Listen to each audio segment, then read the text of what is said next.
dëkk yi nga xam ni yëpp ñoo fi nekk ñoom ñooy souhaiter la bienvenue au président Moustapha Niasse.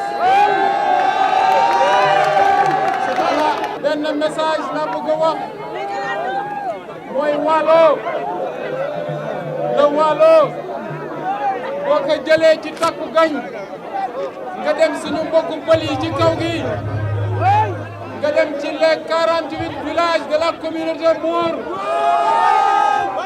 nga dem ci village yi nga xamante ni suñu mbokku alpulaar yi ñoo fa nekk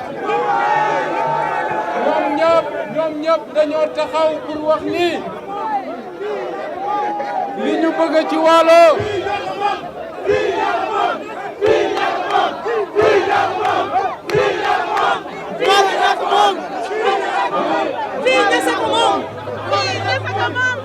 fii Niasse ko moom.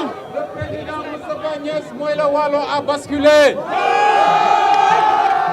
Le Waalo dana jóge ci loxo libéraux yi dem ci loxo Moustapha Niasse ak son équipe. La plus grande usine muy Sayet mi nga xam ni moo fi nekkoon amoon 300 permanents yu ciy liggéey xale yi ñoo ngi fi di chômage. suñu yaay yi activité génératrice de revenus amatu fi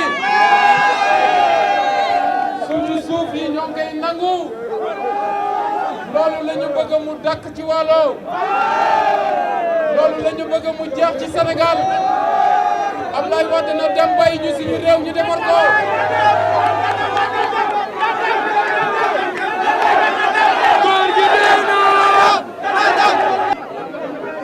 di jeexal di wax suñu mbokku pël yi nga xam ni sàmm bi mi ngi gën a dellu gannaaw te jamono yi yëpp ñu dem di saafonte ak ñoom di waxtaan ak ñoom bu soobee yàlla bu Moustapha Niasse yéegee nekk président le 26 février bu soobee yàlla wala dana changé